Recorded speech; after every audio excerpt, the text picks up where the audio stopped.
What is going on, guys? This is JW Films. This is 14 minutes removed from WrestleMania 31. I'm Jack Epister, and we're going to talk about the show. And, I don't know, this results kind of thing against my reactions. And, of course, that main event, though. That was just excellent, because you had Brock Lesnar just beating the hell out of Roman Reigns. You had Roman Reigns kind of come back in the end of it. Both men were beaten up. Then you have Seth Rollins come out, triple threat, mark out moment. And then, a nice sequence of finisher swaps. And Seth Rollins runs out the champion, which was just absolutely amazing. My excitement exceeds what I'm saying. In the moment, of course, I'm like out of breath because it was just so great. It's 11:15 right now. WrestleMania just ended 15 minutes ago. And yeah, Seth Rollins is the new champion. It was probably the best outcome out of all of them. Probably the most fun match of the night was Triple H versus Sting. We had DX come out and try to help Triple H, including Shawn Michaels. And then we had the NWO, which of course I marked out for. I'm a big NWO fan. Of course, you see that over on GW Raw, GW SmackDown. You check out on the channel right here. Probably watching this video after the buzz of WrestleMania 31. So that was pretty cool.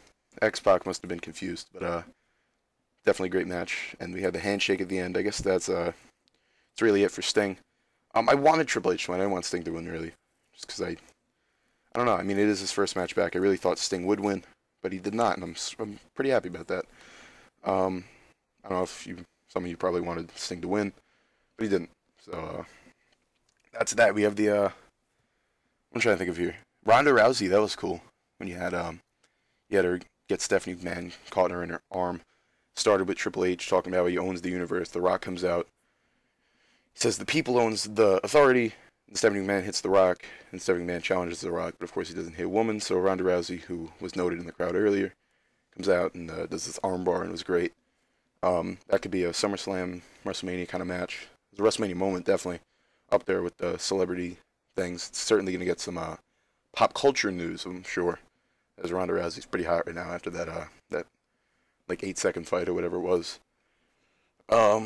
So that was pretty cool. That wasn't a match, though. I'm trying to think of matches. There was just way too much going on. It was such a great show. Randy Orton, Seth Rollins, that was that cool moment. In the end of it, Seth Rollins goes for the curb stomp, and then Randy Orton gets up, RKO. I think that's how it went. I don't exactly remember it, but it was cool. Seth Rollins was pretty high up in the air. And then Randy Orton got the victory, and I really thought that would happen, and that almost solidifies Seth Rollins cashing in, because it makes him look weak, and no one expects him to, because he's like all hurt looking. Then we get to the main event, of course. Seth Rollins, later in the night, he won. One thing that bothered me, that the sun was out, the whole pay-per-view, really kind of ruined the Bray Wyatt, Undertaker, Sting, Triple H entrances. Although Bray Wyatt and Undertaker was a bit darker, that's not a big deal, of course. But I thought the Undertaker looked great. He had that nice 2004 kind of look with the pants and the hair. Instead of, the tights, he's got the bald head. He's really growing it back now. It's kind of weird, but it was definitely an American Badass kind of vibe. Looks like he had some kind of new neck tattoo. I'm not exactly sure about that. Yeah, Bray Wyatt Undertaker. I guess I'll talk about that now. Then I'm going to get to the Intercontinental Ladder match. The Bray Wyatt Undertaker, that was a great match. I wish there could have been like a cool spot other than the spider walk, and then he sits up from the dead. Bray Wyatt should have done a tombstone. I think that's always cool when someone does the tombstone. That's not Undertaker. Maybe Undertaker could have done a spider walk, although he'd probably die because he's all crippled and all that. But he's Undertaker would be cool. Something mystical like that. That was cool. That match. I wish Bray Wyatt would have won it. Same thing over on John Cena versus Rusev, in which I was hoping Rusev would win, but unfortunately he did not, which kind of sucks because John Cena's beaten he's beaten Rusev and Bray Wyatt last 2 years. Two of my favorites. I'm thinking Bray Wyatt might have the reverse Undertaker streak, in which he loses every WrestleMania. Maybe when he finally gets a victory, it's special. I don't exactly know. Bit disappointed in Bray Wyatt losing, but he's Bray Wyatt. He doesn't really need to win and lose. He just needs to be Bray Wyatt, and that's good enough. But he should hope he gets a title run somewhere down the line. But he's got plenty of years to do that. He's just he's a recent character. So we got the Intercontinental Ladder match. I believe Danny Bryan won that. It was kind of it had a couple cool spots. Everyone's finisher kind of got involved, but it was kind of underwhelming of a match.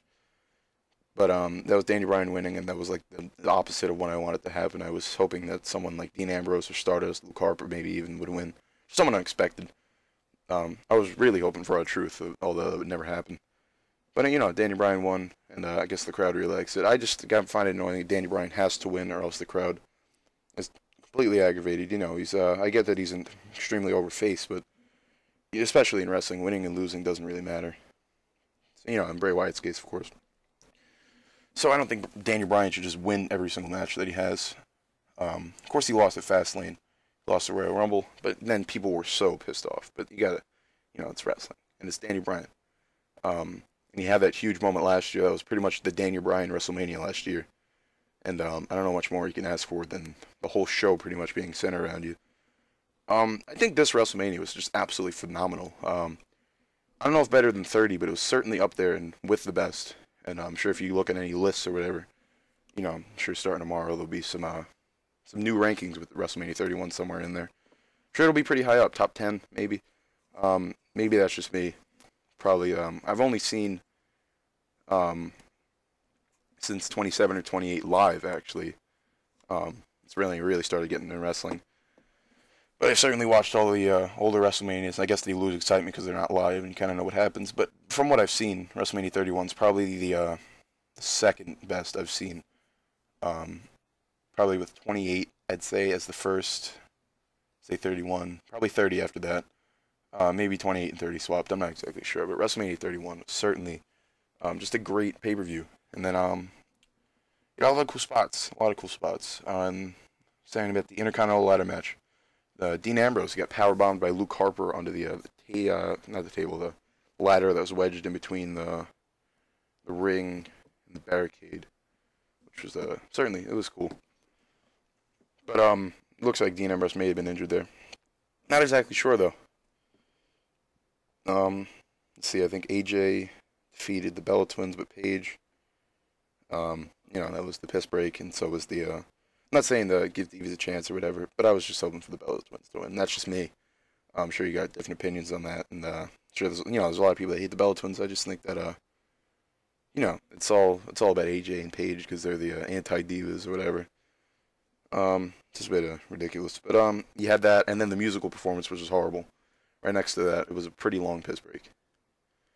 So there's that. Trying to think of other matches now. I don't know if it really was a short card compared to some other ones. I feel like all the matches were pretty long and they were pretty well played.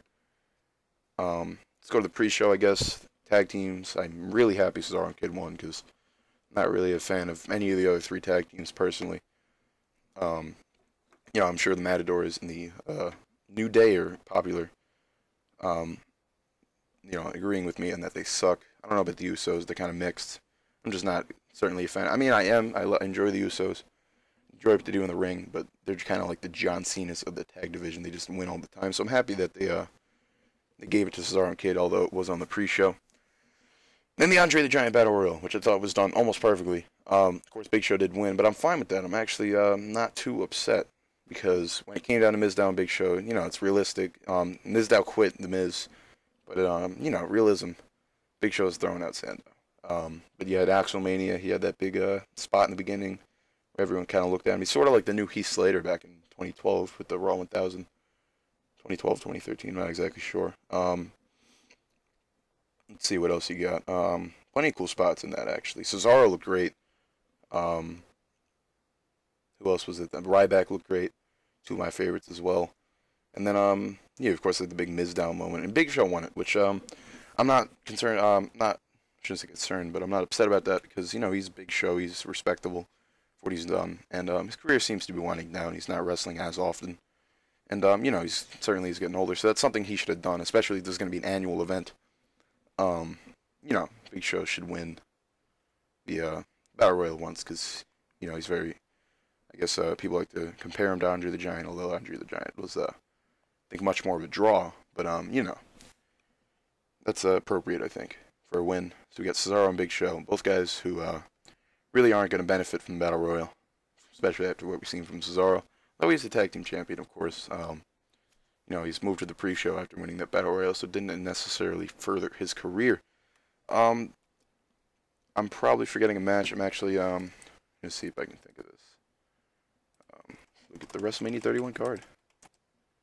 And see if I can think of any other matches. I'm literally Wikipediaing this because after it was just such a great show, I'm forgetting these things. So let's see. I went over Tyson Kidd, Cesaro. I went over Big Show, Danny Bryan, Randy Orton, Seth Rollins, Triple H, Adrian Page, John Cena, Undertaker, Brock Lesnar, and Seth Rollins. Yeah. So I did go through all the whole card, and it was certainly a great card. Not much else there really is to say. Great WrestleMania, probably one of the greatest. I don't know if I'm overrating it, but it was definitely a great show, and they really did everything right, I think, other than ladder match, Undertaker, John Cena. But that's really a matter of my opinion, my preference. I'm sure the popular opinions were, other than John Cena, I'm thinking just he's John Cena. But Danny Bryan was popular for that match. Undertaker was, pretty likely. See, overall, I don't know if I'd rate it. I'd say an 8 or a 9 out of 10. I guess I'll give it a 9 and be generous with this one, especially because I was just so amazed with this match. This pay-per-view, whole WrestleMania in general. So thank you for watching this predictions, results, whatever you want. Results, of course. It's not predictions. Make sure to check out this channel, WWE 2K15 videos. They're going to be coming very soon. And rapid fire, after all this WrestleMania 31, you'll see it tires. JW WrestleMania going on right now. It'll be a 3-day event. Pre-show uploaded right now. And then you're probably watching this overnight between the 29th and the 30th. And of course, then we'll have part 1 up on the 30th, 31st, which will be Tuesday, will be the final part in which the main events take place. Of course, that's all done within W2K15, and it's a very cool thing. If you're not going to want to miss that, maybe we'll be back also for more of these pay-per-view predictions, see how the videos do. The Survivor Series one I did with Sting did very well, so very likely that I'll be doing these again. So thank you for watching this video, this prediction. Oh, I keep saying predictions. Thank you for watching these results, and we will see you in the next video.